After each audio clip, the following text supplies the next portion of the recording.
foi perguntado no laboratório e vai levar 6 semanas para a gente ter o resultado dessa conduta, dessas culturas encaminhadas.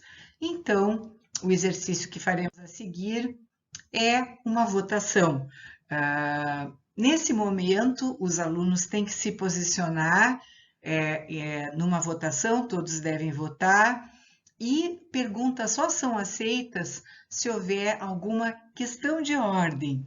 Então, as alternativas da votação são: ele inicia com esquema de tratamento padrão para tuberculose, RHZE, ou ele inicia com prednisona, 1 mg por quilo, considerando uma possibilidade forte para sarcoidose.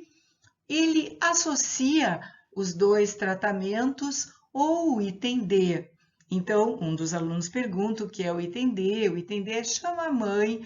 Não é possível chamar a mãe nesse momento da votação. Estava aqui o que é uma questão de ordem. Os alunos se dividiram. 60% deles consideraram que aquele dado da probabilidade de 70% para tuberculose era forte o suficiente para iniciar tratamento empírico, enquanto se aguarda os demais resultados. 60% votaram em iniciar com tuberculostáticos. 15% votaram em iniciar com prednisona, 1 mg por quilo, para tratar sarcoidose. E 25% consideraram que mais adequado seria tratar as duas coisas até virem os exames. Não vamos fazer nenhum comentário, vamos ver o que acontece. Ele iniciou RHZE, o debatedor concorda, tanto a equipe médica do Hospital Universitário que estava atendendo, quanto o debatedor, consideram que ele tem estado geral preservado, tuberculose tem uma probabilidade clínica de 70%, é uma doença de exposição ocupacional, ele poderia iniciar com tratamento empírico e ver a resposta nesse período. Também considera que, chamando a esposa para avaliar e realizando mantu e uma imagem do tórax, se forem alteradas, o diagnóstico de tuberculose é mais provável. Ele foi orientado a se manter em casa por 7 dias, usando os remédios, e volta no 10º dia, ainda com episódios febris. Nesse momento, um dos alunos pergunta se pacientes com tuberculose miliar, mesmo tratados adequadamente, sem resistência ao esquema acrescentado, poderiam manter febre. E sim, as séries mostram que na tuberculose miliar existe bastante inflamação, uma parcela grande dos pacientes pode se manter febril, variando em torno do 10º, 14º dia, às vezes até 3 semanas.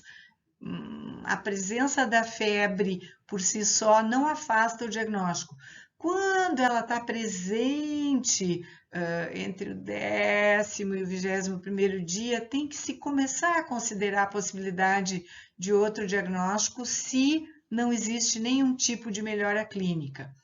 Ele conta também que piorou um pouco aquela falta de ar. Ele antes cansava para subir escada e agora ele fica um pouco mais cansado, está mais desanimado, cansa um pouco depois do banho. Nesse momento, então, a gente vai proceder a uma nova votação entre os alunos. Vamos ver como ficou. Em relação o mantu veio não reator. O mantu veio não reator. Lembra que ele tinha feito BCG na adolescência e em torno dos 25 anos tinha um mantu reator forte. Na nova votação, 30% ficam com RHZE e se mantêm aguardando o resultado das culturas e dos exames que estão pendentes. Havia 15% que estavam dando prednisona sozinho, agora metade se mudou para esse item e consideram já possível tratar como sarcoidose, e 20% usam tuberculostáticos e corticoide. Agora nós vamos ver como se usa cálculos bayesianos, de que maneira probabilidades independentes podem ser ponderadas quando se está entre 2 ou mais diagnósticos e como essa ferramenta pode ser usada na decisão terapêutica. Então vamos ver aqui. Bayes era um matemático do século XIX e ele é responsável por todos os cálculos probabilísticos usados até atualmente para cálculos atuariais, para a realização de seguros. E em medicina existem muitos, se usa muito Bayes. Se eu tenho diferentes problemas no mesmo paciente, é muito mais provável que todos eles estejam associados a uma única causa do que cada um deles ser associados a causas diferentes. Bayes faz parte da habilidade de raciocínio diagnóstico. Aqui, usando cálculos bayesianos, a gente vai avaliar a probabilidade de um paciente com tuberculose miliar apresentar PPD não reator é de 25%. Né? A gente sabe que a tuberculose miliar é a que mais tem linfopenia e é a que mais tem mantu não reator. Mas veja que interessante, ainda assim, 75% dos pacientes vão ter mantu reator. Então, mantu é uma boa ferramenta. Né? Na sarcoidose é uma doença dos linfócitos T, faz parte da sarcoidose, diminuição da imunidade celular, e com muita frequência os pacientes, inclusive, têm linfopenia absoluta. Entretanto, embora 95% tenham um mantu não reator, faz parte a avaliação da imunidade celular para fungos, para o vírus da parotidite e para a tuberculose, 5% podem ter mantu reator. Então, em relação ao PPD, ele tem 95% para sarcoidose contra 25% para tuberculose. Granuloma sem necrose caseosa é o padrão ouro para o diagnóstico de sarcoidose. Não posso considerar essa doença sem que eu demonstre granuloma epitelioide, granuloma sem necrose caseosa. Na tuberculose, o habitual é granuloma com necrose caseosa. Entretanto, 20% dos pacientes com tuberculose miliar, sobretudo, vão ter granuloma sem necrose caseosa. A gente vê isso mais nos pacientes com algum grau de imunodepressão, mas não é impossível, né? Está presente em 1/5 dos casos. A enzima de conversão da angiotensina é produzida nos macrófagos alveolares, está sendo bastante discutido nesse período da pandemia pelo Covid-19, exatamente porque quando existe aumento da expressão dos macrófagos, a enzima de conversão aumenta. E ela é considerada um marcador clínico para a sarcoidose. 80% dos pacientes com sarcoidose têm elevação da enzima de conversão da angiotensina no sangue. Aqui no nosso paciente, ele tem normal o nível da enzima de conversão. Isso botaria a chance de sarcoidose numa probabilidade apenas de 20%. Já na tuberculose, todas as doenças granulomatosas de acometimento pulmonar podem aumentar a enzima de conversão, mas isso não é tão frequente. 95% das vezes ela está normal na tuberculose miliar e nas demais doenças granulomatosas de envolvimento pulmonar. Quando a gente faz cálculo bayesiano, juntando as probabilidades de cada um item e dividindo pelo total, a gente vai chegar a uma probabilidade ponderada de 4,75% de chance do nosso paciente ter tuberculose miliar ou de 19% de chance de ter sarcoidose. E essa já é uma das questões desse caso que vale a pena pensar. Dificilmente a gente lida com questões binárias, eu estou entre duas doenças para um mesmo paciente. Aqui, para uma discussão didática, não estamos levando em consideração o dado sobre se ele é HIV positivo ou não, que seria fundamental para essa discussão. Mas vejam que interessante, eu tendo todas as informações e eu estando entre duas probabilidades, o quanto eu fico longe daquilo que me garante, dos meus 95% de certeza de que eu não tenho erro alfa, de que meus resultados não são pelo acaso, ou dos 80% de segurança de que eu não estou deixando de ver nada.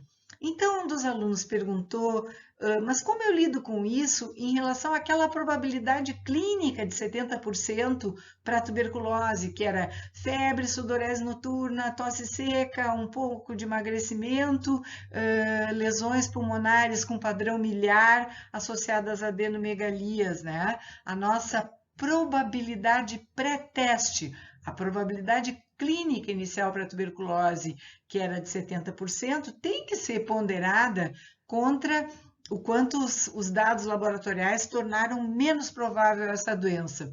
E aqui volta de novo Bayes em probabilidades independentes, se assume que elas sejam independentes, e a continha que se faz é o produto destas probabilidades divididas pelo total de cada linha. Então, o produto da probabilidade pré-teste para tuberculose com a laboratorial dividido pela soma das duas, tanto para TB quanto para sarcoidose.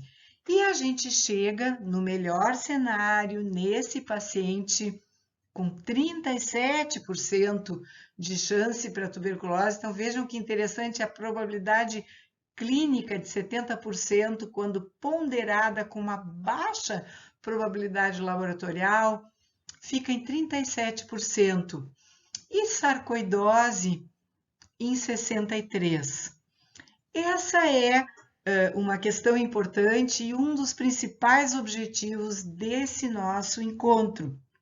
Eu tenho um cenário que é quase ideal, eu tenho todas as perguntas respondidas, eu tenho cálculos matemáticos, mas se a gente for olhar em relação àquela questão da votação, num momento inicial, o paciente foi submetido a tratamento empírico e está absolutamente adequado, ele já coletou tudo o que precisava, não tem por que mantê-lo inflamado se eu estou entre duas probabilidades. A gente sabe que se eu tratar a tuberculose e ele melhorar, está respondida a questão. Se eu tratar a tuberculose e associar corticoide, existem formas de tuberculose na qual eu associo corticoide. Eu sou, inclusive, obrigada a associar, pois há aumento da mortalidade. Uma dessas situações é a meningite tuberculosa. Eu sou obrigada a associar corticoide, existe diminuição de mortalidade quando eu trato meningite tuberculosa junto com corticoide, porque diminui sequela, diminui a inflamação. A pericardite tuberculosa também recebe corticoide junto. Então, em relação àquela conduta empírica inicial de associar tuberculostático ou associar tuberculostático a corticoide, o debatedor comenta, tanto uma quanto a outra são aceitáveis, elas estariam absolutamente corretas. É uma questão de interpretação, é um tratamento empírico.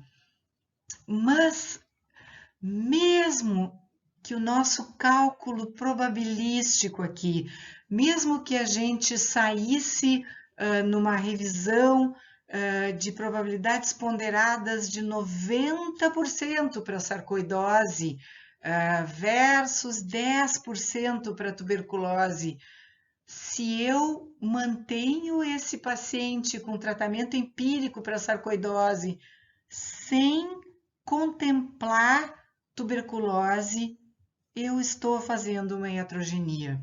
E essa é uma das coisas dessa discussão, além de fazer uma votação, aprender o que é uma questão de ordem, discutir granuloma com e sem necrose caseosa, ponderar probabilidades independentes, mesmo que eu ache que isso é sarcoidose, eu não posso, os alunos desculpem, eu só posso fazer isso tendo certeza que a tuberculose não está presente. Aqui, a gente no lavado vai ter um diagnóstico de certeza porque a cultura é o padrão ouro. Em situações, por exemplo, de tuberculose intestinal, de tuberculose disseminada não pulmonar, muitas vezes a gente acaba tendo que usar os 2 tratamentos o tempo inteiro, quando não existe certeza. E essa é uma questão interessante. Então, o nosso paciente iniciou prednisona, 1 miligrama por quilo, imediatamente, 48 horas depois, já deixou de ter tosse, em menos de 5 dias já não tinha mais falta de ar. Foi achada uma fotinho das lesões cutâneas e era eritema nodoso, que poderia estar presente nas duas, mas que é mais comum na sarcoidose. Se conseguiu a imunofenotipagem do lavado broncoalveolar, e essa é uma questão importante porque quando a relação CD4-CD8 é superior a 3,5 ou 4:1, a probabilidade laboratorial para a sarcoidose fica em torno de 90%. Então, naquela nossa ponderação, isso puxaria de novo para um diagnóstico mais forte para a sarcoidose. Entretanto, a gente continuaria com a obrigação de contemplar as duas doenças, mesmo achando que o diagnóstico final fosse sarcoidose. E ao fim de 6 semanas, a cultura para tuberculose e fungo, as culturas vieram negativas, sendo, portanto, suspensos os tuberculostáticos, e ele foi mantido com tratamento para sarcoidose, com uma evolução clínica extremamente favorável. Essa é talvez a questão mais importante dessa discussão. Eu tenho todas as ferramentas baseadas em evidência, eu tenho todos os cálculos, e quanto no dia a dia as decisões em medicina, elas não são matemáticas, elas são baseadas em padrões, em um conjunto de coisas que não é absolutamente matemáticos, e o grande balizador é o bom senso, né? Não tem jeito, eu posso achar que é sarcoidose, eu posso ter todas as 90% de sarcoidose contra a tuberculose, eu não posso deixar de contemplar a tuberculose até ter certeza que isso foi afastado, né? Onde fica o Einstein, que a gente falou lá no início? O Einstein fica, tem tanta frase do Einstein, mas ele fica naquilo que a gente só enxerga o que aprendeu a ver. Ao longo do tempo, toda a nossa luta, enquanto a gente vai aprendendo a ser médico todos os dias, é tentar enxergar. Tentar enxergar dentro daquilo que a gente está vendo. Isso eu acho que vale para todo mundo. E o que é epistemologia? O que essa frase epistemologia está fazendo aqui?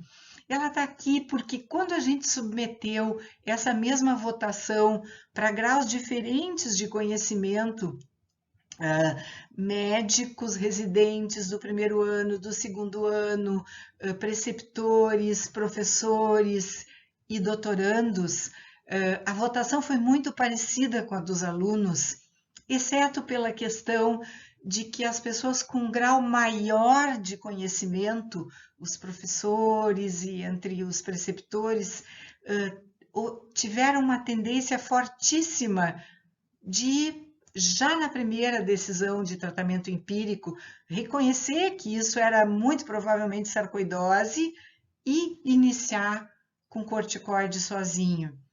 E isso faz a gente refletir como muitas vezes o conhecimento pode nos criar atalhos que fazem a gente enxergar mais rápido as coisas, mas o balanço disso é como muitas vezes o conhecimento pode ajudar-nos a ter falsas seguranças e ter certezas num ambiente em que certezas absolutas não estão presentes. Quando certezas absolutas não estão presentes, a gente tem que tentar enxergar melhor dentro daquilo que a gente está vendo e tentar não ancorar, não ter vieses cognitivos de early closure, de fechar o caso e dar espaço para a dúvida, porque ela protege. E com isso, encerramos de hoje sobre Bayes, raciocínio probabilístico e probabilidades independentes. Até a próxima!